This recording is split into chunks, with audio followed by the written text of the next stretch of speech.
Hola. Agradezco a don David Rebolledo, quien ya lo veo por ahí. Habíamos conversado solamente por correo electrónico, así que primera oportunidad en que nos vemos, un gusto saludarlo. Le voy a pedir a don Alejandro Viveros, nuestro director, que dé la bienvenida. Ahí sí, ahí estoy ya con micrófono. ¿Me escuchan? ¿Sí? Sí, perfecto. Ok, muy buenos días a todas y a todos.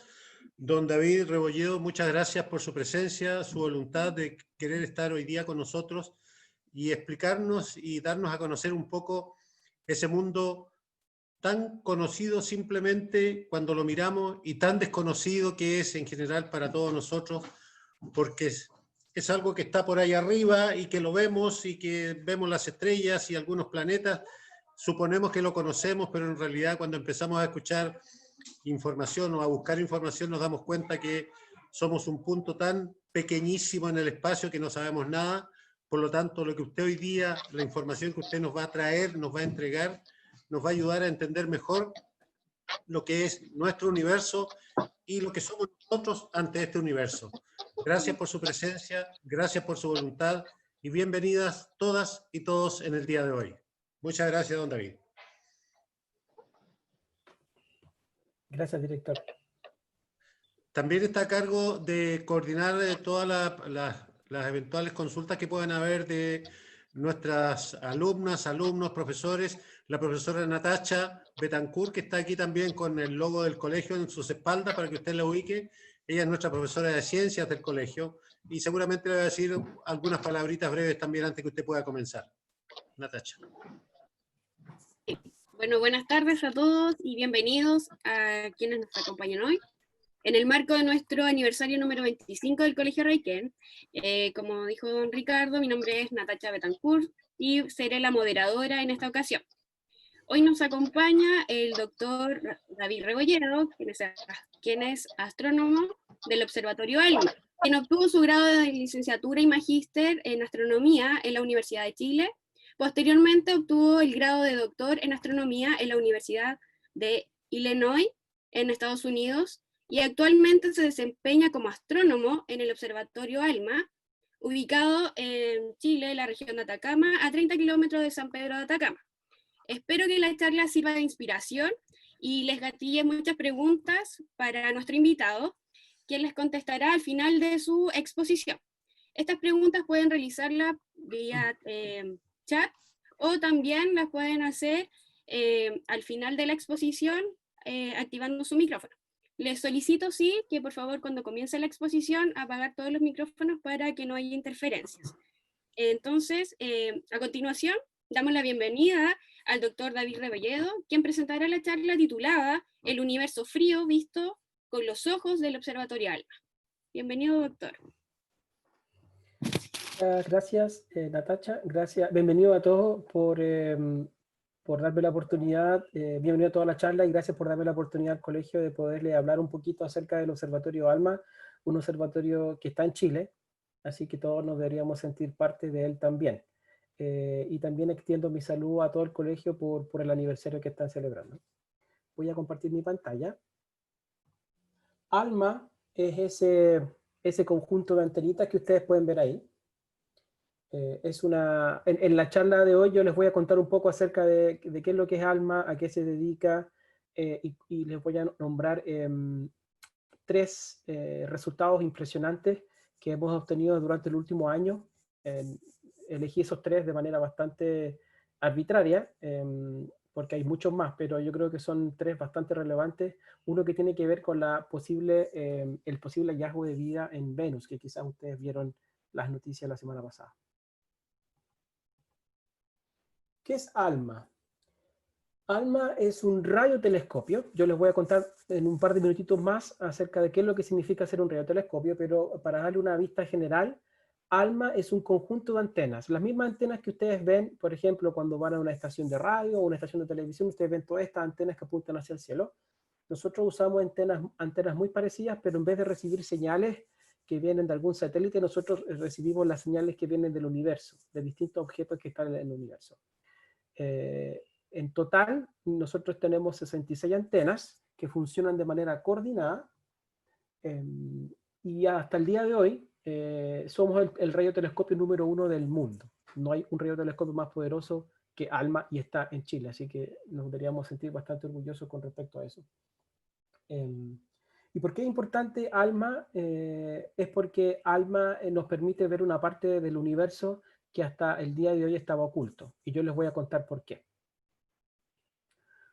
¿Dónde está ubicado el telescopio ALMA? El telescopio ALMA está ubicado en la segunda región, la región de Antofagasta, cerca de nuestra frontera con Bolivia, y el poblado más cercano de ALMA es San Pedro de Atacama. Está ubicado en el altiplano, a 5.000 metros de altitud, y es uno de los telescopios ubicados a mayor altitud en el mundo. No hay muy pocos observatorios que tengan una altitud similar a la que tenemos nosotros, que es 5.000 metros de altura. ¿Y por qué nosotros necesitamos tener un telescopio tan alto en una montaña o arriba de un cerro? Es para minimizar el efecto de la atmósfera. La atmósfera produce un montón de efecto en la luz que viene del espacio, por lo tanto nosotros necesitamos minimizar ese efecto, y es por eso que los grandes observatorios están construidos generalmente sobre cerros o en el altiplano, en este caso, en el norte de Chile. ¿Y por qué es tan importante? Bueno, porque cuando uno habla de la luz, y yo se los voy a contar ahora, la luz es un fenómeno bastante mucho más amplio de lo que nosotros creemos. La luz que nosotros vemos con nuestros ojos es lo que nosotros denominamos el rango visible, donde están todos los colores. Cuando llueve y uno sale a mirar y de repente hay sol y hay lluvia, generalmente uno puede ver un arco iris, y en el arco iris uno ve todos los colores. Ese es un efecto visual que tiene que ver con el fenómeno de la luz, pero la luz visible, la luz al cual nuestros ojos es sensible. Sin embargo, la luz es un fenómeno mucho más amplio que eso. La luz, como fenómeno físico, cubre desde los rayos gamma hasta las ondas de radio. Cuando ustedes calientan, yo les voy a mostrar un video ahora para que quede un poco más claro, pero cuando ustedes calientan la comida en un microondas, también están usando una luz específica que es la luz microondas. O, por ejemplo, hay ciertos visores que nos permiten ver en la noche, que ven la luz, otro tipo de luz que es la luz infrarroja. Entonces, la luz tiene distintos tipos o existen distintos tipos de luz, y nuestros ojos son sensibles a un rango muy chiquitito que se denomina el rango visible. Los observatorios observan cada uno de estos distintos tipos de luces, y la atmósfera absorbe, cuando viene del espacio, la luz pasa por la atmósfera, y la atmósfera absorbe ciertos tipos de luz y deja pasar otros. Afortunadamente para nosotros, las ondas de radio atraviesan la atmósfera y llegan a la superficie. Pero hay otros tipos de luz, por ejemplo, como los rayos gamma o los rayos X, que no logran pasar nuestra atmósfera, por lo tanto nosotros necesitamos mandar observatorios hacia el espacio, ¿okay? Como el telescopio Hubble, que está orbitando nuestra Tierra. Entonces nosotros necesitamos subir nuestros observatorios lo más arriba posible para minimizar el efecto de la atmósfera. ALMA es un observatorio multinacional, es un observatorio que está fundado por 3 instituciones: una institución de astronomía de los Estados Unidos, en sus siglas NRAO, o el Observatorio Radioastronómico Nacional, por la ESO, por sus siglas en inglés, pero es el Observatorio Europeo del Hemisferio Sur, y el Observatorio Nacional de Japón. Entonces tenemos 3 instituciones involucradas en la fundación de ALMA, o 3 países: Estados Unidos, Japón y varios países de Europa. Ellos 3 se juntaron, pusieron mucha plata y fundaron este observatorio multinacional. Y Chile participa como el país hogar de este observatorio, y entre estas 3 instituciones más Chile, se pudo lograr construir ALMA. Aquí yo les voy a mostrar un videito de cuando nosotros subimos las antenas. Aquí hay una visión del observatorio del llano de Chacnantor, que es el lugar donde se encuentra esto, en el desierto de Atacama. Esa es una vista del campamento donde se encuentra el observatorio, y nosotros tenemos unos tractores que están diseñados especialmente para transportar las antenas Aquí hay una vista, esto está acelerado, esa es una velocidad real, el transporte ocurre durante todo un día porque hay que mover la antena de manera muy lenta, porque tiene mucha tecnología dentro de la antena que es muy sensible y muy delicada, por lo tanto, todo el transporte se tiene que hacer de manera muy, muy lenta para no dañar la antena. Entonces aquí hay una vista maravillosa del desierto de Atacama a medida que este tractor está subiendo y transportando una antena, y ahí el tractor llega finalmente arriba donde están las otras antenas funcionando de manera coordinada. ¿Por qué ALMA es tan poderoso? Bueno, por la cantidad de antenas que tenemos. No hay otro observatorio que tenga tantas antenas, nosotros tenemos 66. A mayor cantidad de antenas, con más profundidad y con más detalle, nosotros podemos observar el universo. Esa es otra vista de las antenas en el llano de Chacnantol. Se ve que este es el altiplano chileno, en el límite con Bolivia. Por lo tanto, todas estas antenas trabajando de manera coordinada transforman a ALMA en un observatorio bastante poderoso. Lo que yo les estaba contando recién, los voy a volver a mostrar, lo que tiene que ver con el espectro electromagnético.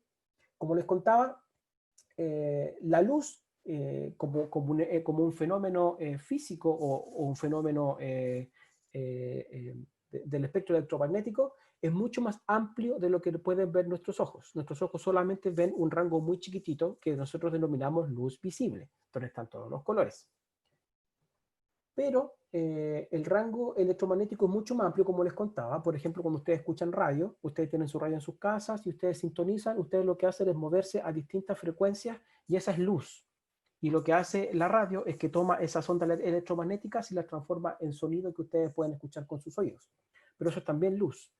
Está el rango ultravioleta, que es la luz que nosotros no vemos del sol, pero que nos quema si nosotros no nos ponemos bloqueador solar.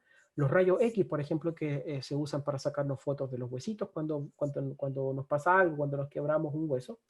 Y los rayos gamma que están asociados a emisión de ciertos objetos, por ejemplo, que tienen que ver con efectos nucleares, por ejemplo.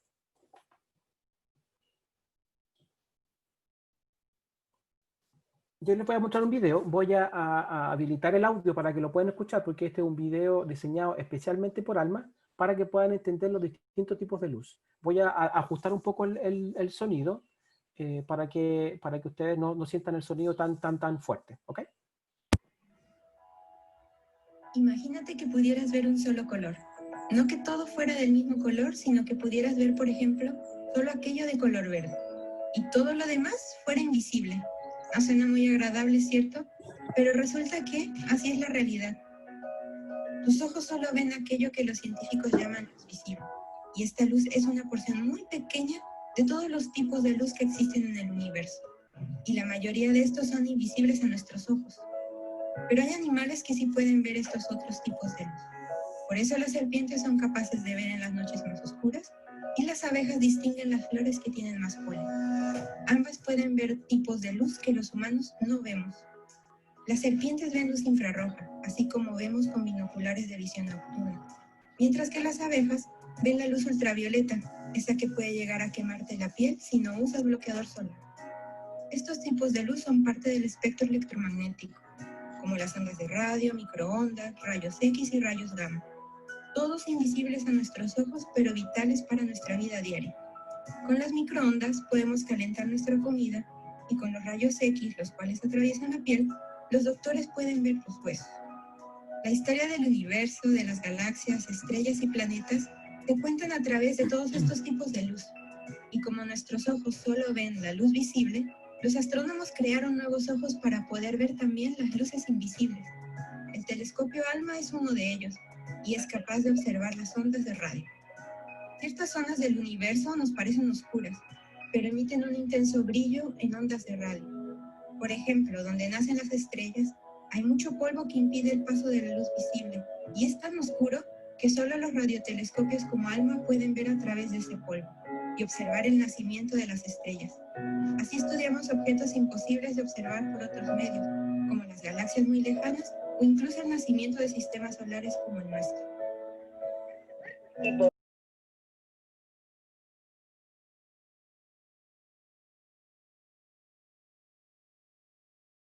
Eso es un video preparado por Alma que explica más o menos lo que es el espectro electromagnético. Bueno, y como ya les contaba, dependiendo del observatorio en el que uno trabaja, cada observatorio se especializa en una luz específica. Hay observatorios que se especializan en observar rayos gamma, hay luz que... hay observatorios que se dedican a observar rayos X, otros que se dedican a observar rayos ultravioleta, luz óptica, infrarrojo, radio. Tenemos distintos observatorios que se dedican a distintos tipos de luz porque nosotros necesitamos tener toda la visión del universo que emite en todo tipo de luz. ¿Qué puede ver ALMA? Bueno, como les contaba, ALMA se concentra en un espectro específico que es las ondas de radio, y las ondas de radio están asociadas a lo que nosotros denominamos el universo frío o el universo oscuro. Yo les voy a explicar un poco acerca de qué es lo que significa eso. El universo, desde que se formó después del Big Bang hasta el día de hoy, han pasado aproximadamente 14.000 millones de años. Y dentro del universo hay distintas componentes, y la materia tiene distintas temperaturas y distintas características físicas. ¿Ok? Hay objetos que son muy, muy, muy calientes, que emiten, por ejemplo, en rayos gamma, pero hay objetos que son muy, muy fríos y que emiten en ondas de radio. Con ALMA nosotros nos dedicamos a observar toda esa parte que es muy fría.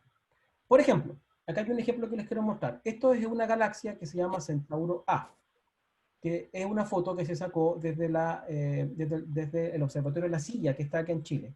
Es una imagen muy bonita de una galaxia que está muy, muy, muy lejos de la Tierra. Y se pueden dar cuenta que se ve un brillo bastante blanquito y unas partes rojitas en el medio que tienen que ver con el polvo y el gas que está en esta galaxia. Entonces eso es lo que nosotros podríamos ver nosotros con nuestros ojos si tuviéramos unos ojos muy, muy potentes. Esto es lo que nosotros podríamos ver con nuestros ojitos. Pero obviamente, como nuestros ojos son limitados, necesitamos construir telescopios grandotes para poder obtener la misma visión. La misma galaxia, esto es el mismo objeto, si nosotros lo observamos, por ejemplo, en rayos X, es una visión completamente distinta a la anterior. Ahora se ven como unos chorros que salen disparados hacia ambos lados. Y es porque en el centro de esa galaxia existe un agujero negro escondido dentro, y ese agujero negro se está comiendo la materia, y al comerse la materia expulsa los materiales, unos chorros bastante energéticos hacia ambas direcciones opuestas. Y eso se puede observar en rayos X. Entonces nosotros decimos, bueno, tenemos la visión de lo que nosotros podemos ver con nuestros ojos, pero también necesitamos la visión que nos entregan observatorios que se especializan en rayos X. Y esto es una combinación de ambos. Lo que nos entregan los observatorios ópticos, es decir, lo que podemos observar con nuestros ojos, y lo que nos entregan, por ejemplo, los rayos X, una vista completamente distinta. Esta es una vista, esta visión roja, tiene que ver con la luz infrarroja, que tiene que ver con el polvo que está calentito dentro de esta galaxia y emite en luz infrarroja. Nosotros también observamos eso con otro tipo de telescopio y podemos tener una vista de otro componente de la galaxia. Y con radiotelescopio nosotros podemos observar otra cosa, siempre es la misma galaxia, es el mismo objeto, pero visto de distinta manera. Y esta es la vista que nos entrega ALMA, que nos entrega la vista de lo que pasa con las moléculas. ALMA puede detectar moléculas dentro de una galaxia como la que yo lo estoy mostrando acá. Entonces, estas son las distintas visiones de la misma galaxia usando distintas longitudes de onda o distintas frecuencias o, lo que es lo mismo, distintos tipos de luz. Desde la luz visible, la luz infrarroja, ALMA, que observa el rango de radio que nosotros denominamos milimétrico o submilimétrico, las ondas de radio observadas por un telescopio en Estados Unidos que se llama VLA, rayos X, observadas con el telescopio.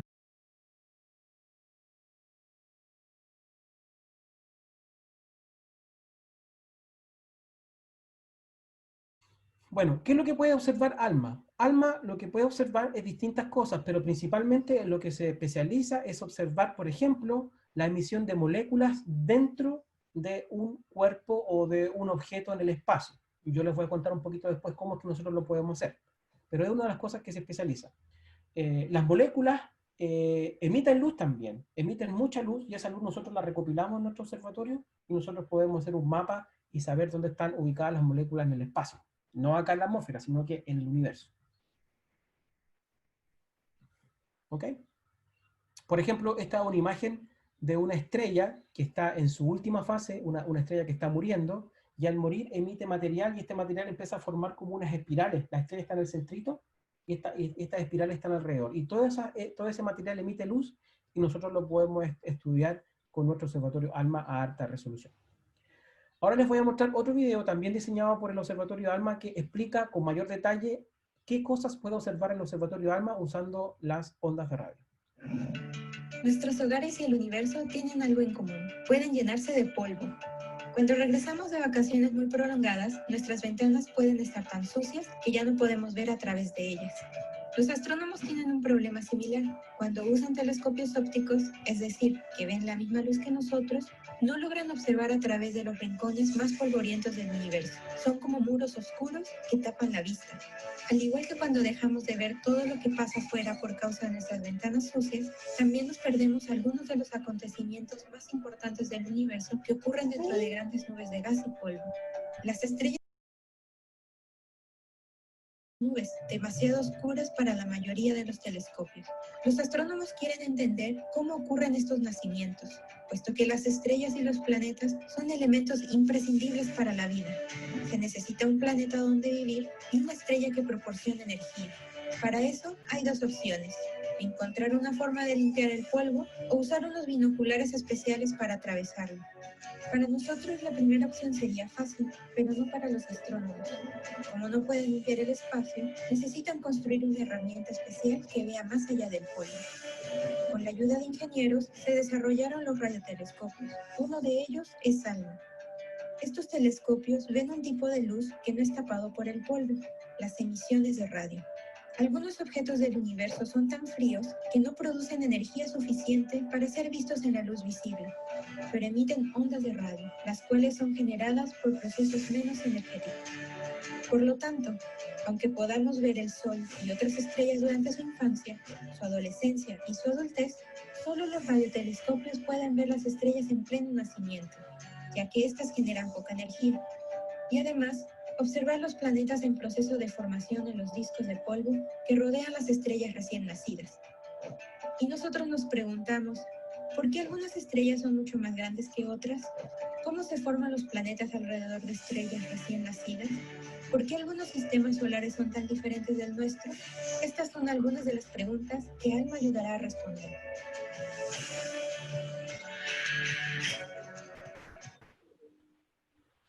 Bueno, espero que el video les quede un poquito más claro. Lo que hace el observatorio ALMA entonces es observar ondas de radio que vienen de lugares en el espacio. ¿Ok? Por ejemplo, en lugares donde se forman las estrellas. En lugares donde se forman las estrellas existe mucho material que absorbe la luz visible. La luz que nosotros podemos ver con nuestros ojos no es accesible a nuestro observatorio, y las ondas de radio nos permiten penetrar y entrar adentro de esa región y ver qué es lo que está ocurriendo adentro. Muy similar, por ejemplo, a lo que ocurre cuando nuestra mamá está embarazada. Nosotros vemos su guatita, pero nosotros no podemos ver el bebé que está adentro. Entonces, para eso se diseñaron máquinas especiales denominadas ultrasonidos, que lo que hacen es que nos muestran una visión interna de lo que está ocurriendo en la guatita de la mamá para poder ver que todo esté bien con el bebé que está creciendo. Lo mismo hacemos nosotros con las ondas de radio. Nuestras ondas de radio son como los ultrasonidos, es decir, nosotros podemos meternos en el interior de las regiones donde se forman las estrellas y así poder entender cómo es el proceso de la forma. ¿Cómo funciona una antena de ALMA?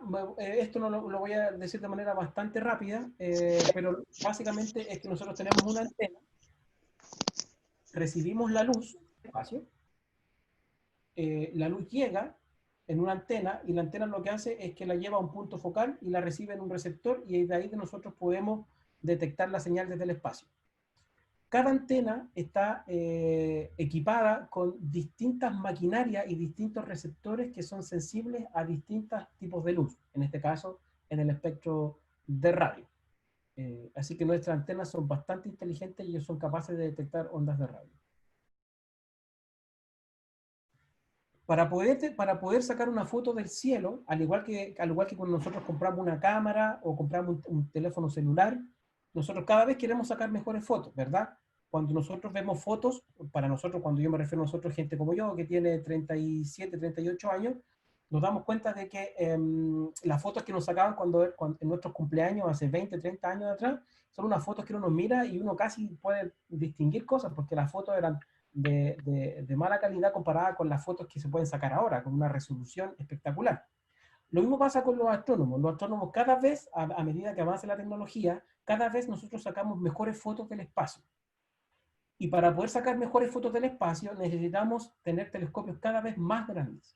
Mientras más grande es el telescopio, mejor es la foto que podemos sacar. Sin embargo, existe un límite. No podemos crear o diseñar telescopios, por ejemplo, del tamaño de varios kilómetros. Eso para la ingeniería es imposible. Por ejemplo, si nosotros quisiéramos sacar una foto con la misma resolución que saca el telescopio Hubble tiene un diámetro de 2 metros, más o menos. Si nosotros en las ondas de radio, el telescopio Hubble observa en longitudes de onda del óptico, o sea, lo mismo que observan nuestros ojos. Si nosotros quisiéramos sacar una foto similar a la que saca Hubble, pero en ondas de radio, necesitaríamos construir una antena de aproximadamente 2 o 3 kilómetros, lo que es imposible. Y eso nos impone una desventaja que tiene que ver con la construcción de un aparato que nos permita hacer esa observación. Entonces, necesitamos buscar alternativas. Y la alternativa que nosotros tenemos con el Observatorio ALMA es algo como esto. En vez de tener un telescopio gigante, gigante, de varios kilómetros, nosotros lo que hacemos es que tomamos antenas más chiquititas, las antenas de ALMA miden entre 7 y 12 metros, y lo que hacemos es que tomamos todas las antenas y las hacemos funcionar como si fueran una. ¿Ok? Y con eso nosotros podemos simular un observatorio de varios kilómetros. Y eso es lo que nosotros queremos al final. Para eso necesitamos una manera de trabajar bastante compleja, y tiene que ver con el funcionamiento de la antena y con un supercomputador que es el que hace los cálculos. Yo se los voy a mostrar ahora. Entonces tenemos nuestra antenita recibe la señal y nosotros producimos la imagen posterior usando un supercomputador. Entonces, para que puedan entender un poco acerca de la técnica que usa ALMA para observar, imagínense que en el cielo hay un rompecabezas, ¿ok? Y este rompecabezas está desarmado. No sabemos el rompecabezas cómo es y tenemos que volver a armarlo, ¿ok? Entonces, imagínense que nosotros observamos el cielo, esta información nos llega al computador, pero el computador solamente tiene las piecitas del rompecabezas y tenemos que rearmar la imagen que sacamos desde el cielo. Y para eso usamos las antenas de la siguiente manera. Cada pedacito de este rompecabezas tiene distinto tamaño y tiene distintas formas. Esta es una cosa bastante simplificada. Entonces las antenas nos van a decir dónde van cada una de estas pedacitos de antenas. Por ejemplo, tomo esas dos antenas, observo la señal que recibo de esas dos antenas desde el espacio, y esas dos antenas me dicen, esos dos pedacitos van ahí, en el rompecabezas. Y yo voy, en mi programa computacional, hago esa parte de la imagen. Luego tomo otras dos antenas, por ejemplo, esas dos que están acá. Y esas dos tomo la señal, y ya mi computador, con un programa especial, me dicen, mira, las dos piezas chiquititas van en ese lugar del rompecabezas. Y luego lo que hago es que tomo de a pares, de a dos antenas, todas las combinaciones posibles de todas las antenas, y lo que hago es ir reconstruyendo de a poquito el rompecabezas, hasta que lo completo finalmente en su totalidad. Entonces, las antenas no nos entregan una imagen total del espacio, sino que nos entregan pedacitos y nosotros tenemos que hacer la reconstrucción de esa imagen posteriormente con programas especializados. Para hacer esto, nosotros, las antenas, como yo se los mostré, no están fijas, las antenas de ALMA se mueven, nosotros las estamos moviendo constantemente porque a medida que se mueven, nos entregan distintas partes de este rompecabezas. Entonces, muchas veces tenemos el rompecabezas, pero no lo tenemos completo, por lo tanto necesitamos mover la antena de otra configuración para que ese par de antenas nos entreguen aquellas partes que nos faltan. Y para eso tenemos estos dos tractores bastante grandes que nos permiten mover la antena, y eso lo estamos haciendo constantemente durante todo el año. Por lo tanto, el observatorio ALMA es un observatorio vivo, como que respira, se expande y se achica a medida que pasa el año. ¿Ok? ¿Cómo transforma ALMA la luz que viene del espacio en imágenes? Imagínense, es lo mismo que ocurre con su cerebro y con las imágenes que ustedes ven con sus ojos. el sistema visual humano está compuesto de sus ojos, que son como las antenas de ALMA, donde se recibe la luz, y desde los ojos hay unos sensores especiales, unos cables especiales, entre comillas, que van hacia su cerebro.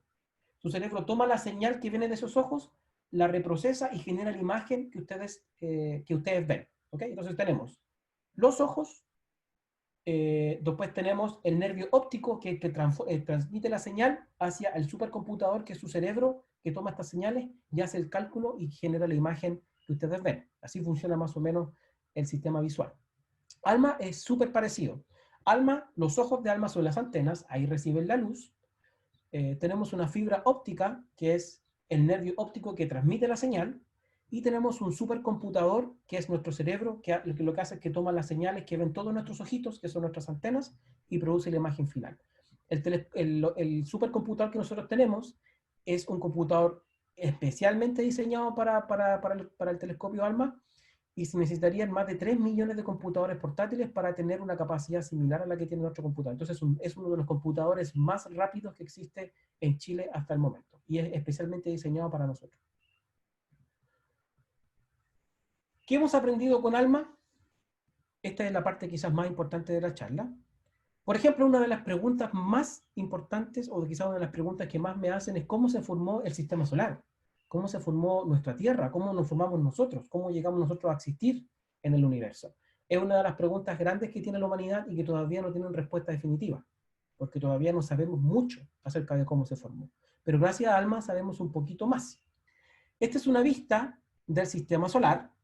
El primer planeta es Mercurio, el segundo es Venus, el tercero es Tierra, el cuarto es Marte, el quinto es el más grande de todos, Júpiter, el sexto es Saturno, que tiene estos anillos bien bonitos, Urano y Neptuno. Esos son los 8 planetas que componen nuestro sistema solar. Y una de las grandes preguntas es, ¿cómo se formaron esos planetas? ¿Cuándo se formaron esos planetas? ¿Por qué tienen esas formas? ¿Por qué hay unos que son más grandes? ¿Por qué hay unos que son más chicos? Son preguntas que todavía los astrónomos no estábamos haciendo. El sistema solar se formó hace aproximadamente 5.000 millones de años. ¿Ok? El Sol tiene 5.000 millones de años. Uno dice, 5.000 millones de años es una cosa que uno no siquiera puede evidenciar. El Sol nació hace 5.000 millones de años y con el Sol se formó un disquito alrededor de él. Yo les voy a mostrar cómo se formó ese disco. Entonces tenemos una nube de gas, que es la que yo estoy mostrando arribita en la figura, una nube de gas que es mucho más grande que el sistema solar en tamaño, que existió hace más de 5.000 millones de años atrás, y dentro de esta nube de gas, en un pedacito muy chiquitito, colapsó el gas debido a la gravedad, se formó el Sol y se formó un disco alrededor de esta estrella. Luego, en ese disco que se formó alrededor del Sol, se formaron los planetas, uno por uno, hasta que es el sistema solar que nosotros conocemos ahora. ¿Y cómo ocurre eso? Por un fenómeno físico. Esto es para ya los estudiantes más grandes, no para los niños tan pequeñitos, pero la visualización es lo que a mí me importa que ustedes vean. No sé si ustedes han visto, por ejemplo, las Olimpiadas, donde hay gente que hace este tipo de coreografías en el hielo, o patinaje sobre el hielo. Que hacen coreografías bien bonitas, ¿ok? Bailan y muestran su expertise y su pericia, por ejemplo, al girar. Cuando un cuerpo gira, tiene una cantidad que se denomina momento angular, que tiene que ver con la velocidad con que gira y la estructura de lo que gira. ¿Ok? Eso se llama momento angular. ¿Ok? Y lo que hace alguien cuando estira sus pies es que su momento de inercia es grande, por lo tanto su velocidad angular es menor, porque esa es una cantidad que se conserva, y cuando empieza a achicar sus pies y sus manos, se tiene que conservar la cantidad, por lo tanto la velocidad angular empieza a aumentar. Entonces empieza a girar más rápido, y más rápido, y más rápido, y más rápido, a medida que cerró las manos y las piernas. ¿Ok? Ella nos está impulsando más con los pies. Ese es el mismo momento angular que tuvo desde un principio cuando giraba de manera más lenta. ¿Ok? Esto ocurre de la misma manera en el universo. El universo también gira y a medida que se va achicando el tamaño, aumenta su velocidad angular, por lo tanto se genera un efecto casi como de centrífuga. Cuando usted ve la centrífuga y cuando uno va a ver la ropa que queda, la ropa está toda pegada en el borde de la centrífuga. Y es porque hay un momento, hay una inercia que lo empuja hacia afuera. ¿Ok? Entonces, este mismo efecto se genera cuando se forma una estrella, y ese efecto genera un disco. Y es un video que yo les voy a mostrar acá acerca de cómo se formó el sistema solar, por ejemplo. El sistema solar se formó, como les decía, hace más de 5.000 millones de años atrás con la muerte de una estrella que vivió mucho antes que el Sol. Las estrellas nacen, viven y mueren en un proceso que se demora varios miles de millones de años. ¿Ok? El Sol nació, ahora está en su vida media, y en 5.000 millones de años más el Sol va a morir. ¿Ok? Pero esto va a ocurrir en 5.000 millones de años más, así que nosotros ni siquiera vamos a estar acá. Antes del Sol, existió otra estrella que murió y explotó en una supernova. Las supernovas son explosiones de estrellas que murieron, y todo lo que quedó de esa estrella se expande y se combina con todo el gas que está alrededor. Este gas se combina con todo lo que está alrededor, y entonces esa estrella abuela, que vivió antes que viviera el sistema, que existiera el Sol, generó todos los materiales que nos componen. Por ejemplo, en sus huesos hay calcio, en su sangre hay hierro, el oxígeno que nosotros respiramos, todo eso se formó en el interior de una estrella que murió hace miles de millones de años atrás. Entonces, bajo esa premisa, todos nosotros somos polvo de estrella, es decir, somos lo que produjo una estrella hace mucho tiempo atrás. Algo fascinante, ¿no? Bueno, este era el proceso que les quería mostrar antes. Lo voy a adelantar un poquito. Entonces estábamos acá, se forma una estrella, se formó el Sol. Acá hay un disco, como ustedes pueden ver, esto es una simulación. Bueno, esto es lo que yo les estaba mostrando en el video. Una estrella murió, explotó, y aquí se está formando el Sol, ¿ok? Si nosotros hacemos un zoom hacia el centro, en el centro hay un objeto chiquitito que todavía no es una estrella. Nosotros lo denominamos una protoestrella, es decir, un objeto que está en proceso de formarse en una estrella. Alrededor está el disco, acá está este objeto que está comiéndose todo el material que está alrededor, y este objeto va a empezar a crecer en tamaño con el tiempo. Esto es un proceso que se demora miles de millones de años, entonces no es un proceso que dure tan poquito. A medida que esto va creciendo, la temperatura interna de esta protoestrella empieza a crecer, a crecer, a crecer, a crecer, cada vez más, hasta que llega un punto en que la temperatura es tan grande que sucede un fenómeno bastante particular que comienza empiezan a ocurrir eventos nucleares en su interior. Es decir, es tanta la presión y tanta la temperatura que los átomos Entonces, Dios no hizo el mundo. Se dice el sistema. este sistema se empieza el Sol o la protoestrella empieza a aumentar su temperatura. En algún momento esta estrella se enciende.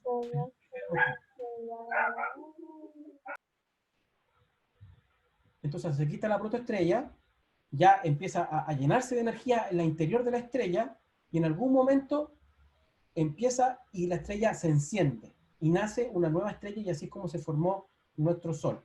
Y al nacer la estrella, o este Sol en este caso, empieza a emitir energía en todas las direcciones y empieza a barrer todo el material que estaba en este disco. Y es por eso que los planetas rocosos son los que están más cerca del Sol en el sistema solar, porque son los que resistieron de mayor manera todo este impacto que provocó el Sol cuando era un bebé, cuando recién había comenzado. Y los planetas gaseosos son los que se formaron más lejos con respecto al Sol, porque fueron los que se vieron menos afectados por la radiación del Sol. Eso es más o menos como nosotros pensamos que se creó. Y ahí se crearon los planetas, ahí está Júpiter, Saturno, etc. Esto es como nosotros creemos, y esto es como se tuvo que haber visto el sistema solar hace miles de millones de años atrás. El Sol al medio, los planetas formándose en estos lugares que están acá. Entonces, en estos surcos se forman los planetas. Estos planetas se comen todo el material que está orbitando acá, por lo tanto, solamente quedan unos surcos negros y unos surcos más brillantes. Así es como se veía el sistema solar joven. Ahora obviamente no se ve así porque todo el material ya se consumió y formó planetas. ¿Cómo sabemos nosotros eso? Bueno, estas son observaciones reales del observatorio ALMA, de sistemas planetarios que se están formando ahora. El sistema solar se vio o se veía cómo se ve alguno de estos de acá. No estamos seguros cuál, porque no sabemos cómo el sistema solar fue en un principio exactamente. Tenemos una idea, pero no exactamente. Pero con ALMA nosotros podemos observar sistemas planetarios que se están formando ahora. ¿Ok? Entonces, Al observar cómo se forman estos sistemas planetarios, nosotros podemos aprender cómo se formó nuestro sistema solar en el pasado. Entonces, nuestro telescopio es como una máquina del tiempo, donde nosotros podemos viajar al pasado y ver en otros lugares lo que pudo haber ocurrido acá en nuestro sistema solar. Profesor, ¿Sí? ¿por qué nosotros mismos vemos el sol de color amarillo? Muy buena pregunta. Voy a contestar la pregunta, pero las preguntas las vamos a dejar al final, así que las preguntas, las que tengan, anótenlas por ahí, y luego cuando termine la charla, yo feliz contesto todas las preguntas, pero esta es una pregunta muy, muy buena. El sol se ve amarillo, o a veces se ve más rojito, o a veces se ve más naranjo por el efecto de la atmósfera. Porque como les decía, cuando la luz pasa a la atmósfera, esa luz es distorsionada. La atmósfera absorbe y distorsiona la luz de distinta manera. Por lo tanto, distintos colores se ven de distinta manera. El sol no es amarillo, el sol es blanco. Si ustedes pudieran sacar una foto al sol en el espacio sin la atmósfera, lo verían más o menos blanquito. ¿Por qué lo vemos amarillo? Por un efecto de la atmósfera. Y cuando tú lo ves en el atardecer, se ve rojito. Y es porque en distintas épocas, en distintos momentos del día, la luz pasa por distintas partes de la atmósfera, y la atmósfera empieza a seleccionar distintos colores dependiendo de la composición de la atmósfera. Entonces a veces nos llega más el color amarillito, a veces nos llega el color más rojito, y es por eso que los atardeceres son más rojizos. No es que el sol se vuelva rojo, sino que la atmósfera filtra ciertos colores y deja pasar otros colores, y esos son los colores que nos llegan a los ojos. ¿Ok? Pero muy buena pregunta. El sol no es amarillo, el sol es blanco, intrínsecamente. Los colores que nosotros vemos del sol es un efecto de la atmósfera, no es algo que tenga que ver con el sol. Muy buena pregunta. ¿Cuándo comenzó la vida en el universo? Esto también es una de las preguntas que muchos se hacen. ¿Cuándo comenzó la vida en el universo? ¿Cuándo surgió la primera célula? ¿Cuándo en el agua, en la tierra, se formaron los primeros organismos? Son preguntas que todavía no tenemos claro. Tenemos ciertas teorías que pueden explicarlo, pero no sabemos cuándo ocurrió. ¿Podemos buscar estas respuestas en el universo? Por supuesto que sí, podemos buscar estas respuestas en el universo. Y una de las maneras de hacerla es buscar elementos químicos en el espacio. Es decir, elementos químicos como el nitrógeno, como el oxígeno, como el hierro, que son los elementos que nos forman a nosotros.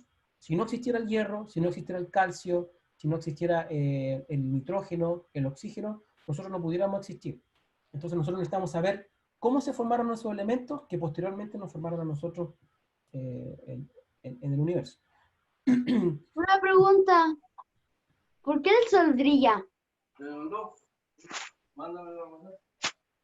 El sol brilla porque en su interior tiene energía que se forma por unos fenómenos que son fenómenos nucleares. Entonces tú te imaginas el sol como una bola, y a medida que tú vas hacia el centro del sol, la temperatura aumenta. A medida que esa temperatura aumenta, adentro del sol existen elementos químicos. Uno de esos elementos químicos es el hidrógeno. El hidrógeno es el átomo más chiquitito que hay. Que solamente tiene un protón y un electrón. Es como una sopa de esos, y lo que hace el sol es que toma un hidrógeno, toma otro hidrógeno y lo fusiona y forma un átomo de helio, que es otro elemento químico. Y ese proceso nuclear genera energía. Y esa es la energía, ese es el combustible del sol. El sol es como una bomba de hidrógeno que genera energía por procesos nucleares que ocurren en su interior. Por eso es que brilla. Si no tuviera eso, no brillaría. ¿Ok? Sigamos más adelante. Una pregunta. Podemos dejar, las preguntas las podemos dejar al final. ¿Ok? Ya. Las personas que tengan, los niños que tengan preguntas, anótenlas por ahí o memorícenselas, y así yo puedo terminar la charla y luego feliz yo las contesto todas, no hay ningún problema. Todas estas preguntas son súper, súper buenas. Así que felicitaciones a los dos que me han preguntado, porque han sido preguntas bastante, bastante buenas. Ustedes seguramente han visto, no se han dado cuenta, pero si ustedes salen en una noche muy oscura y miran el cielo, van a ver unas manchitas blancas. Esas son galaxias que se pueden ver a simple vista, que se llaman nubes de Magallanes, y solamente se pueden ver en el hemisferio sur. Así que nosotros somos bastante, bastante afortunados de tener las nubes de Magallanes en esta parte del cielo. Estas nubes de Magallanes son galaxias que se denominan galaxias enanas. Son galaxias que están orbitando la galaxia a la cual nosotros pertenecemos, que se denomina o que se llama Vía Láctea. son galaxias más pequeñitas. Esta es una vista de un telescopio, no es una vista que pueden ver ustedes. De la nube de Magallanes, que es una galaxia enanita que tiene muchas estrellas y mucho gas en su interior. ¿Y por qué es importante? Porque estas galaxias chiquititas son lo que quizás fue la Vía Láctea cuando comenzó, cuando era una galaxia bebé, hace miles de millones de años atrás, cuando no habían tantas estrellas que hayan muerto y que hayan producido tantos componentes químicos como los que nos forman nosotros. Entonces los astrónomos dijimos, vamos a observar estos objetos y probablemente no vamos a encontrar ni nitrógeno, ni oxígeno, ni hierro, ni ninguno de esos tipos de materiales que necesitan que estrellas hayan muerto, porque estas estrellas son bastante jóvenes. Estas galaxias, perdón, son bastante jóvenes. Sorpresa nuestra, observamos estas galaxias con ALMA y descubrimos moléculas complejas, moléculas preorgánicas, es decir, moléculas que tiempo después forman vida, nos forman a nosotros. Es decir, la conclusión que sacamos como astrónomos es que quizás la vida en el universo se formó mucho antes de lo que nosotros pensábamos. Nosotros decimos, bueno, la vida es un proceso muy complejo, primero tiene que morir una estrella, tiene que formar todo este material, el nitrógeno, el oxígeno en su interior, el helio, todo este material que forman los cuerpos en los cuales nosotros nos relacionamos en la Tierra. Es un proceso largo y complejo, por lo tanto hay que esperar mucho tiempo después de que se haya formado el universo para formar vida. Sin embargo, estas galaxias nos demostraron que no, que temprano ya en el universo quizás ya había moléculas complejas, por lo tanto en el universo antes de nosotros quizás ya hubieron lugares donde hubo vida y que nosotros no sabemos y que no sabíamos. Esto ya es un poquito más complejo de hablar, pero es súper interesante. Lo que tiene que ver con los agujeros negros. ¿Alguien de ustedes sabe lo que es un agujero negro? Yo no sé, mucha gente no lo sabe. Lleva a otro universo. Sí. Yo les voy a contar un poquito acerca de lo que es un agujero negro, cómo nosotros creemos que se forma. Yo pienso... Se llevan cosas que, como algunos asteroides. No. El agujero negro, por lo que tengo entendido, es como como por decirlo así, una cosa que absorbe la materia y absorbe hasta la misma luz, y se llama agujero negro porque literalmente no hay nada dentro suyo. Exacto. Exacto. Muy bien. El agujero negro, como bien decía el compañero aquí, es un objeto bastante exótico en el universo y que recién ahora estamos intentando de comprender mejor. Aunque la predicción de que los agujeros negros existen data de hace más de 100 años, es decir, hace más de 100 años, un físico dijo que los agujeros negros podrían existir. Nos tomamos bastante más años para poder empezar a estudiarlos. ¿Okay? ¿Qué es lo que es un agujero negro? Yo les voy a contar un poco acerca de un físico alemán, Albert Einstein, que cambió la manera de cómo nosotros vemos la gravedad. ¿Ok? Así que yo les voy a mostrar un poquito un video.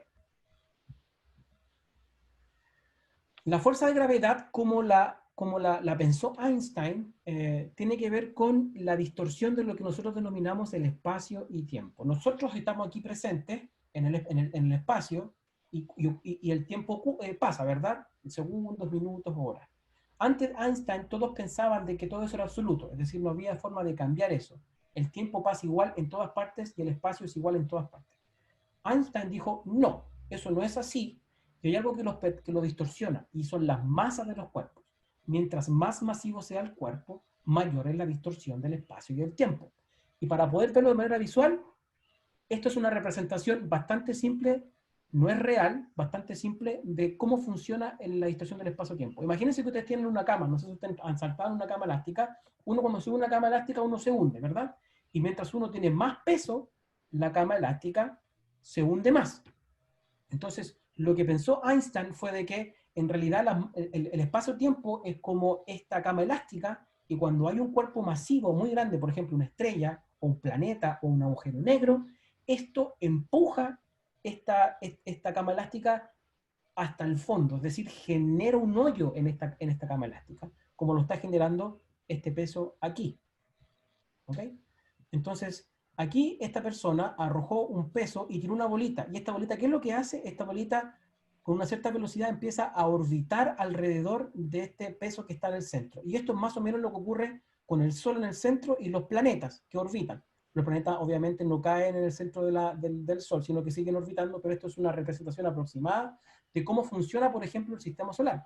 El Sol está en el centro y lo que uno hace es que tira una bolita, ese se salió del sistema solar, aquí tira otra, y esa bolita empieza a orbitar. Entonces, el Sol en el centro y el planeta orbitando. Eso es como Einstein evidenció la gravedad, como una distorsión del espacio-tiempo. ¿Ok? Entonces, cuando Einstein publicó su teoría de la relatividad en 1915, es decir, hace más de 100 años atrás, todos los físicos del mundo empezaron a tomar su teoría de la relatividad y empezaron a hacer pruebas. Es decir, bueno, si es que Einstein está en lo cierto, hagamos algunos test teóricos de qué es lo que puede ocurrir. Y hubo un físico alemán, Karl Schwarzschild, que dijo, bueno, si es que la teoría de la relatividad de Einstein es real, entonces va a ocurrir un fenómeno que él lo denominó agujero negro. Imagínense que ustedes quieren salirse de la Tierra y dicen, ya, me aburrí de la Tierra, me quiero ir. Así que me voy a pegar un salto y me voy a escapar de la Tierra. La fuerza de gravedad de la Tierra no te lo va a permitir, ¿ok? Sin embargo, si ustedes se suben a un cohete y se van de la Tierra, podrían lograrlo, pero para lograrlo necesitan viajar a una velocidad específica. Para la Tierra es aproximadamente 11.2 kilómetros por segundo. Si ustedes logran arrojar algo a 11.2 kilómetros por segundo, esa cosa se va a ir de la Tierra y no va a volver, porque la fuerza de gravedad no es lo suficientemente fuerte para devolverlo. Claro, uno tira una piedra para arriba y la piedra sube y luego baja, porque uno no tiene la fuerza suficiente para arrojar una piedra a esa velocidad. Sin embargo, los cohetes que envía la NASA, por ejemplo, son tan potentes que pueden vencer la gravedad a esta velocidad y se pueden escapar de la Tierra. ¿Ok? Eso se le denomina la velocidad de escape. La velocidad de escape es la velocidad que nos permite escapar de un cuerpo, en este caso, escapar de la gravedad de la Tierra. ¿Ok? Ahora imagínense de que este objeto tiene una masa más grande y más grande. Esa velocidad de escape se hace cada vez mayor, es decir, necesito más velocidad para escapar y más velocidad para escapar. ¿Ok? Entonces, mientras la Tierra, si es que la Tierra tiene más masa, esa velocidad de escape se vuelve cada vez mayor. Lo que descubrió Karl Schwarzschild es que no solamente depende de la masa, sino que del tamaño. Si un objeto se vuelve lo suficientemente pequeño, también esa velocidad de escape es mayor. Y cuando llega a un punto tan grande, es que ni siquiera la velocidad de la luz puede escapar. La velocidad de la luz es aproximadamente 300.000 kilómetros por segundo. Es lo más rápido que uno puede viajar en el universo. Nada puede viajar más rápido que la velocidad de la luz. Y ni siquiera eso se puede escapar. Y cuando hay un objeto tan masivo, o tan pequeñito y tan masivo, con una fuerza de gravedad tan grande que ni siquiera la velocidad de escape la velocidad de la luz puede escapar, se transforma en un agujero negro, como decía Maximiliano. Es eso la definición de un agujero negro.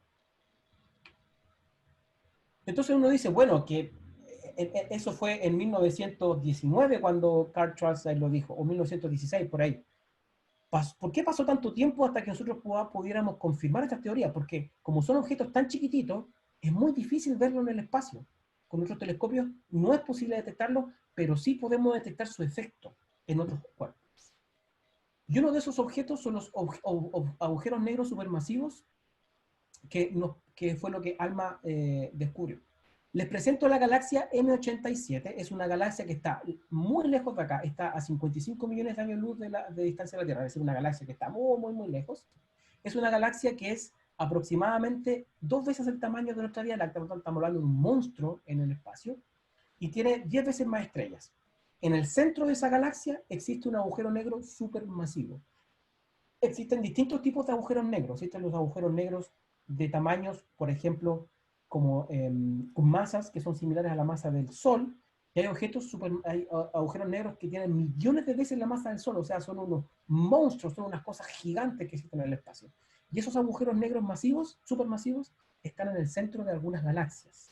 Entonces, los astrónomos se dedicaron a observar esta galaxia y detectaron en el centro, si ustedes se dan cuenta, que hay un punto amarillo, es como un chorro que se mueve como una plumita que le sale. Esa plumita es un chorro, es decir, los astrónomos dijeron, bueno, si hay un agujero negro, o sea, un agujero negro quizás está comiendo materia, se está comiendo lo que está alrededor, como decía Maximiliano, se está comiendo todo eso por la fuerza de gravedad, y esa materia sale disparada muchas veces como estos chorros. Entonces, si hay un objeto en el centro de una galaxia con un chorro, eso es indicativo de que probablemente hay un agujero negro. Y con ALMA dijimos, bueno, observémoslo. Pero ALMA por sí solo no era capaz de observar este agujero negro, así que se unió con otro observatorio en el mundo y observamos este agujero negro con observatorios que estaban en Europa, en Estados Unidos, en el Polo Sur, y en Norteamérica y en Hawái. Todos ellos funcionaron de manera coordinada y pudimos sacar una foto con la misma técnica que usa ALMA. Cada uno de estos objetos tiene una antena y nosotros simulamos un observatorio, un telescopio del tamaño de la Tierra. Así que fue un proceso bastante complejo, pero se logró al final, lograr. Y aquí yo les voy a mostrar un video que muestra un acercamiento desde el observatorio ALMA hacia el agujero negro. Esto fue la imagen que se mostró durante el lanzamiento de este estudio el año 2019. Entonces está la constelación de Virgo, la constelación de Leo. Y vamos a hacer un acercamiento. Vamos a acercar cada vez más y más hacia esta galaxia. Ahí va a aparecer esta galaxia que aparece tono rojito. Este es M87. Se las presento. Una galaxia muy, muy grande. En el centro, nos vamos a ir al centro de esta galaxia, donde está el agujero negro. Ahí está el chorro que hemos observado. Nos acercamos cada vez más al centro de la galaxia. Estamos viajando más rápido que la velocidad de la luz. Y llegamos, y esa fue la imagen que pudimos detectar usando nuestro telescopio ALMA. Esta es la primera imagen de un agujero negro. ¿Ok? ¿Cómo se forma esa imagen de un agujero negro? Este es otro video, pero esto es una simulación, no son datos reales. Por ejemplo, imagínense un agujero negro. El agujero negro tiene un disco muy caliente que emite mucha luz y los chorros que yo les contaba que salen en direcciones opuestas. Todo esto es como pirigüines que ustedes pueden ver, son los fotones, que es la luz, y estos al acercarse al agujero negro distorsionan su camino y generan como un efecto como de donut, es decir, se genera emisión alrededor y una parte oscura en el medio, que fue lo que yo les mostré recién. Eso tiene que ver con la simulación usando la teoría de la relatividad de Einstein. Y eso fue lo que observamos principalmente. Observamos una parte oscura en el centro oscuro está el agujero negro escondido, el agujero negro no lo podemos observar por definición, pero observamos todo este material rojito, naranjo que está alrededor, que tiene que ver con el material o los fotones que son distorsionados por el agujero negro y vienen hacia nuestros ojos o a nuestro observatorio en este caso. El tamaño de este agujero negro es impresionante. Todo el sistema solar cabe en el centro. Entonces ustedes pueden dar cuenta, el Sol está en el centro y donde dice Pluto, que es Plutón en inglés, es la órbita de Plutón, el planeta, entre comillas, ahora no es planeta, es planeta enano, que está más afuera del sistema solar. Entonces, todo el sistema solar completo cabe dentro del agujero negro. Es un agujero negro, es una monstruosidad. ¿Ok? Y para terminar, porque ya estamos casi completando la hora, en la semana pasada estuvo en casi todos los matinales, en todos los noticieros, el posible hallazgo de vida en Venus. Entonces mucha gente me preguntaba, bueno, ¿hay vida en Venus? ¿No hay vida en Venus? Hasta el momento no se ha detectado vida en Venus. Venus es el segundo planeta del sistema solar, pero es el planeta más caliente. Puede tener temperaturas de más de 400 grados en su superficie. Es decir, el plomo, si ustedes dejan un plomo en la superficie, un pedacito de plomo en la superficie de Venus se derrite. Y la presión atmosférica también es muy, muy grande. Es 90 veces la presión atmosférica que nosotros sentimos en la Tierra. Es la misma presión que ustedes sentirían si estuvieran a 1 kilómetro bajo el mar, más o menos. Entonces es un planeta completamente hostil para la vida. Para los astrónomos, Venus estaba completamente descartado como posible planeta con vida y lo estábamos enfocando en Marte, porque Marte tiene ciertas similitudes con la Tierra. Bueno, para sorpresa nuestra, un grupo de astrónomos internacional tomó un observatorio en Hawái, observó el planeta Venus y detectó la presencia de una molécula denominada fosfina, que es una molécula que está formada por un átomo de fósforo y 3 de hidrógeno. ¿Ok? Se denomina fosfina. Cuando está en estado gaseoso es letal. O sea, uno no puede respirar fosfina porque se muere, pero está presente en la atmósfera de Venus. ¿Y por qué es importante la fosfina? Ahí puede ver un video. Este es Venus, una representación gráfica de cómo es Venus. Entonces lo que nosotros hicimos con ALMA y con el observatorio en Hawái es que empezamos a observar la atmósfera de Venus, la parte superior de la atmósfera de Venus, y empezamos a observar qué componentes químicos hay en esa superficie, en esa atmósfera, y nos llevamos la gran sorpresa de que en la parte alta de la atmósfera de Venus existe presencia de fosfina. Estas moléculas que está, como les decía, está formada por un átomo grande de fósforo y 3 átomos chiquititos de hidrógeno. ¿Cómo ustedes se pueden preguntar, pero cómo detectaron la fosfina si estamos tan lejos? Bueno, como yo les decía, los cuerpos emiten luz y hay distintos tipos de procesos que emiten distintos tipos de luz. Uno de ellos es la emisión molecular. Tú tienes una molécula que está orbitando en el espacio y esa molécula puede girar, puede vibrar o puede recibir distintos tipos de energía. Esa molécula al recibir energía cambia su energía y emite energía también en forma de luz. Y esa luz nosotros la recibimos con nuestros observatorios en la Tierra. Y esto, por ejemplo, es una vista de todas las moléculas que uno puede observar, por ejemplo, en el espacio, que son moléculas que uno observa con nuestro telescopio. Entonces, las moléculas emiten luz y nosotros sabemos específicamente en qué frecuencia o en qué longitud de onda o en qué luz esa molécula emite y nosotros la podemos identificar. ¿Cómo sabemos eso? En la Tierra existen laboratorios, gente que se dedica a eso, y nos dice a nosotros los astrónomos, mira, la molécula tanto emite luz a tal frecuencia, y nosotros observamos a esa frecuencia. Nuestro observatorio es como una radio. Cuando ustedes dicen, me cansó esta estación, toca pura música mala, y tú mueves una perillita, y lo que hace es que tú te mueves en distintas frecuencias y vas escuchando distintas radios, ¿verdad? Nosotros hacemos lo mismo. Nosotros lo que hacemos es que con nuestro observatorio modificamos la frecuencia que observamos y así vamos sintonizando distintas radios, entre comillas, distintas estaciones de radio, y las moléculas emiten a distintas estaciones de radio y nosotros podemos identificar. Por ejemplo, la 88.1. La 88.1 nosotros sabemos que ahí emite la molécula de amonio. Y la 90.5, la 90.5 es la molécula que tiene que ver con el silicio y el oxígeno. Y pum, y nosotros lo escuchamos ahí, y eso está especificado y determinado por la física de las moléculas. Entonces nosotros lo que hacemos es, por ejemplo, esta es una vista, una representación gráfica de las moléculas de fosfina en la atmósfera de Venus. Esta es una representación gráfica de la superficie de Venus. Estas están orbitando en la parte superior de la atmósfera de Venus. ¿Y por qué en la parte superior de la atmósfera de Venus? Es porque la temperatura a 60 kilómetros sobre la superficie de Venus tiene una temperatura de 30 grados Celsius, que es más o menos lo que nosotros toleramos, y la presión atmosférica es similar a la presión atmosférica en la Tierra. En la superficie de Venus, olvídenlo, es imposible, pero a medida que te vas hacia la atmósfera, la temperatura y la presión atmosférica se parecen a la de la Tierra. Y nosotros tomamos esa luz que pasa y que absorben estas moléculas y nosotros podemos ver en nuestro observatorio que están ahí. ¿Por qué es tan importante la fosfina? Es porque la fosfina en la Tierra solamente se puede producir por organismos como bacterias, en lugares como pantanos o en otros lugares donde hay muy poco oxígeno. Entonces, para los astrónomos fue como, si hay fosfina en Venus, significa que quizás hay bacterias viviendo en la atmósfera de Venus que producen esta molécula. ¿Por qué? Porque en la Tierra nosotros sabemos que la única manera que existe de producir esta molécula es a través de bacterias que las producen. Entonces, eso abrió el apetito de mucha gente, de muchos astrónomos, y dijeron, bueno, posiblemente, si es que la fosfina es producida por bacterias, entonces puede que existan bacterias en la superficie de Venus, por lo tanto es vida, porque la bacteria es un ser vivo. ¿Okay? Entonces, eso no está confirmado todavía. Los astrónomos están estudiando este hallazgo. Están viendo si es que hay otro tipo de métodos que se puedan producir la fosfina sin la necesidad de microorganismos. Y una vez que eso se descarte, la posibilidad de que en Venus exista vida en su atmósfera, en forma de microbios, en forma de bacterias, va a tomar cada vez más fuerza. ¿Ok? Y todas estas preguntas que yo le he contado y todas las preguntas que ustedes me van a hacer ahora son preguntas que quizás no sabemos la respuesta, pero ojalá alguno de ustedes se interese en la ciencia y pueda dedicarse a estudiar y nos puedan en 10, 20, 30, 40 o 50 años más responder a las preguntas que como astrónomos aún no tenemos. ¿Ok?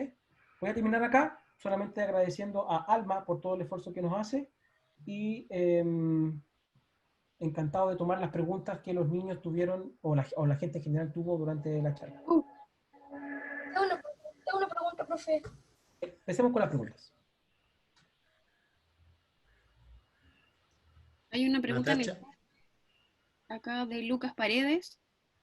Dice, tengo una duda, lo de la curvatura del espacio, ¿tiempo no afecta a las imágenes que vemos o la presencia de cuerpos, fenómenos variados, causando que las imágenes obtenidas sean una alteración de la realidad? Exacto, muy buena pregunta. Exacto, la alteración del espacio y tiempo es la realidad. No es que el espacio-tiempo nos muestre algo que no es lo que es. Por ejemplo, cuando uno observa la luz alrededor de un agujero negro y ve toda esta distorsión, y ustedes se dan cuenta que el agujero negro tenía un hoyo oscuro en el centro. Aquí se lo voy a mostrar y lo voy a volver a compartir para contestar la pregunta. Aquí hay un agujero negro en el centro. Entonces, toda la parte oscura en el centro tiene que ver con toda la distorsión del espacio-tiempo de los fotones que son distorsionados y generan toda esta parte amarillita y naranja que está alrededor. Entonces, ¿qué es lo que es la realidad? Bueno, la realidad es lo que la masa nos dice a través de la distorsión del espacio y tiempo. Entonces, los cuerpos siguen la distorsión de este espacio y tiempo producido por la masa de este agujero negro. Entonces, sí, se distorsiona en términos de qué es lo que nosotros veríamos si que no estuviera el agujero negro. Obviamente que sí, lo distorsiona. Pero una vez que está el agujero negro ahí presente, ya la realidad tiene que ver con lo que el espacio y tiempo determina a través de la masa del agujero negro. Así que es una pregunta bastante difícil de contestar, muy buena pregunta, pero en la realidad del la realidad tiene que ver con el espacio-tiempo y su distorsión en sí. La distorsión del espacio-tiempo no es algo que no es real, es verdadero. Gracias. Carla Silvestre, de cuarto medio, pregunta, ¿la foto tomada del agujero negro realmente sería una foto del horizonte de sucesos? Muy buena pregunta. El horizonte de sucesos está aquí en el centro. Esa línea, ese círculo verdecito que está en el centro, es más o menos lo que se calcula lo que es el horizonte de eventos o el horizonte de sucesos. Muy buena pregunta. No podemos nosotros saber a ciencia cierta dónde está, sino que nosotros usamos las ecuaciones de Albert Einstein, calculamos la masa de ese agujero negro usando otro tipo de técnica, y usando las ecuaciones de eso nosotros podemos calcular el tamaño del horizonte de eventos. Pero no lo podemos observar por definición, porque nada se escapa. 40.000 millones de kilómetros. 40.000 millones de kilómetros es el tamaño aproximado del horizonte de eventos. Y esto es mucho más grande que el sistema solar.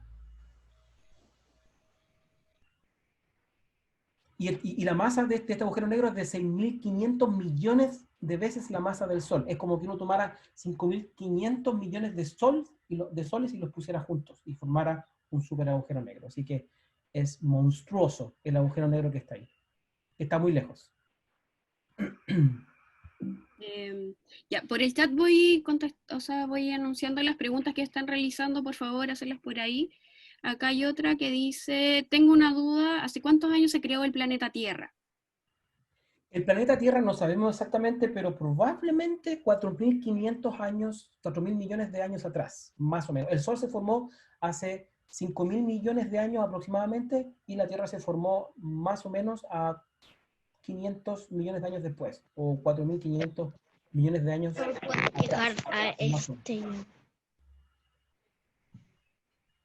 Ya. Marcos Vales, chicos, por favor, sus micrófonos apagados, como se dijo al inicio de la charla, para no interrumpir cuando el expositor está respondiendo las preguntas que ustedes realizan. Ya, acá Emilia Mercado, de tercero medio, pregunta, ¿cuál es el rol de la gravedad en el nacimiento, vida y muerte de una estrella? ¿Cuál es el rol de la gravedad? Perdón. ¿Cuál es el rol? Sí, gravedad. La gravedad está presente en... Muy buena pregunta, es una de las mejores preguntas que me han hecho. En todo el proceso, la gravedad juega un papel fundamental en la vida de una estrella. El gas colapsa gracias a la gravedad. La gravedad lo que hace es que comprime todo como una gran... como dos brazos gigantes que todo lo comprime. Nosotros sentimos la gravedad aquí en la Tierra. Entonces, cuando tienes gas en el espacio, ese gas colapsa y forma una estrella. Pero esa gravedad no para ahí. La gravedad está constantemente tratando de comprimir la estrella todo el tiempo. El Sol siempre está tratando de colapsar en sí mismo. Pero la energía, como alguien me preguntó por qué el Sol brilla, uno de los niños me preguntó por qué el Sol brilla, es porque la estrella en su interior genera energía y compensa la gravedad. Por lo tanto, la estrella se vuelve en un... Entonces, el objeto está estable porque la batalla entre la gravedad que trata de comprimir la estrella y la fuerza nuclear que produce la energía trata de expandir la estrella, llegan como a un consenso. Ya dejemos de pelear y quedémonos ahí tranquilitos. Pero en algún momento la estrella pierde su combustible, consume todo lo que está dentro, consume todo el hidrógeno que le permite hacer la energía. Y en ese momento la fuerza nuclear interna empieza a perder fuerza y la gravedad, que nunca pierde, sigue presionando, sigue presionando, sigue presionando, y eso produce que en algún momento la parte interna ya no resista la presión de la gravedad y esa estrella colapsa por la fuerza de la gravedad, colapsa en un rebote gigante de energía que es lo que nosotros denominamos una supernova. La supernova es una explosión de una estrella mucho más grande que el Sol, y es como la parte final de la vida de una estrella, cuando ya la fuerza de gravedad le gana a la fuerza interna de las fuerzas nucleares, ¡pum!, explota y forman estas supernovas que son bastante espectaculares. Pero la fuerza de gravedad, desde que nació la estrella hasta que murió, está presente y juega un papel fundamental. Así que muy buena pregunta. Acá Catalina Torres, de cuarto básico, pregunta si el Sol podría llegar a extinguirse, y si fuera así, ¿sería todo el día de noche? Sí, el Sol, si nosotros consideramos que un ser humano, ponte tú, dura 100 años, la edad de 100 años, el Sol está como en sus 40, 50 años, está como en la mitad de su edad. Así que todavía nos queda la mitad de la edad del Sol.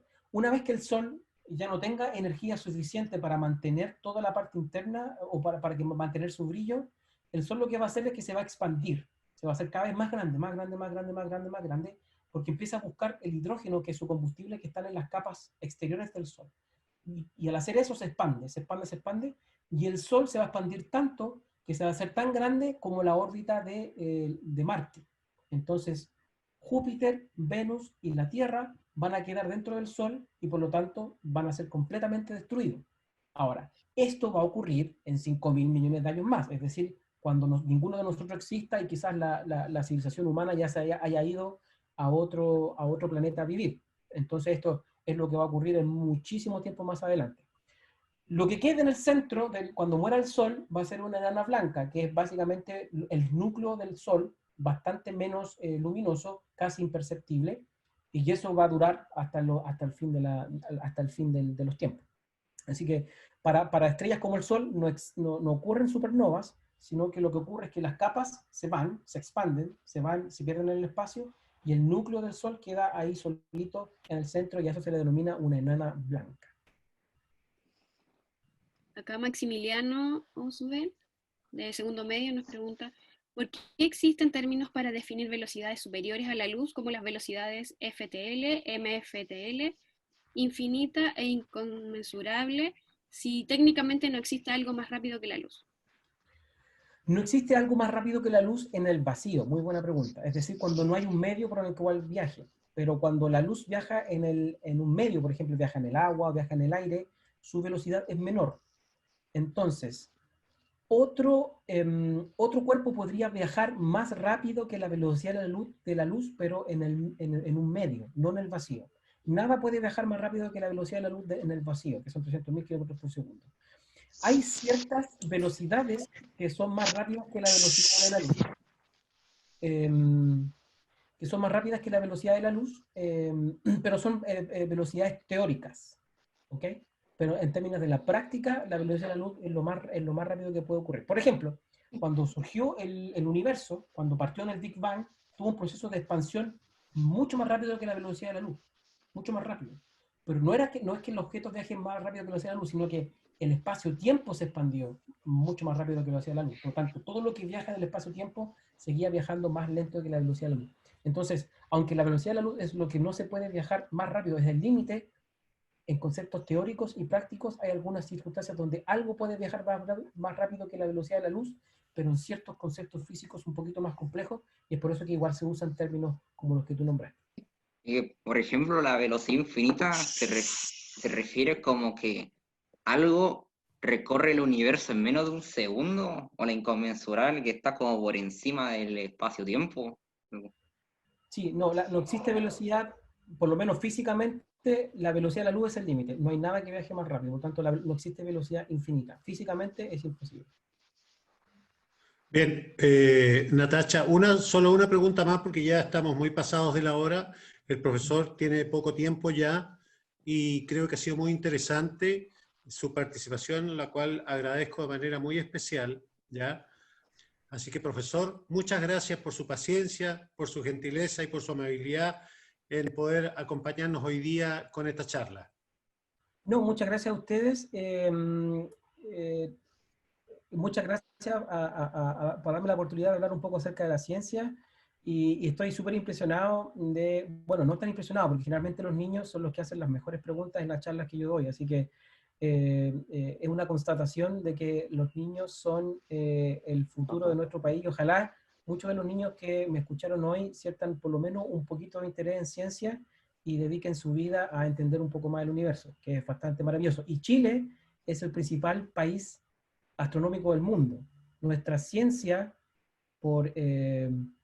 nuestra principal ciencia es la astronomía. Todos los observatorios grandes del mundo van a estar en Chile. Así que yo los llamo a que los niños, y en el colegio en particular, la astronomía sea algo que se discuta con bastante regularidad. Y hay un montón de lugares donde pueden dar charlas, y la astronomía cada vez está más accesible al mundo, así que a la gente en realidad. Así que muchas gracias por haberme estado, yo feliz de hablarle a todo tipo de audiencia, a niños desde primero básico hasta cuarto medio. Espero que algunos conceptos técnicos no hayan sido tan difíciles, considerando que hay niños de primero básico, pero la idea era abarcar a toda la amplia gama de estudiantes del colegio. Así que gracias, y eso, pues gracias, agradecido de darme la oportunidad de poder hablarles acerca de ciencia, aunque sea un poquitito. Ya, chicos, enciendan su micrófono para que digamos, como les dice el señor Medel, ¿a qué los invita el señor Medel al grito de siempre? Raikeninos. Siempre. Al profesor. Un aplauso al profesor. Un aplauso al profesor. Chao. Y digámosle chao. Muchas gracias. Chao.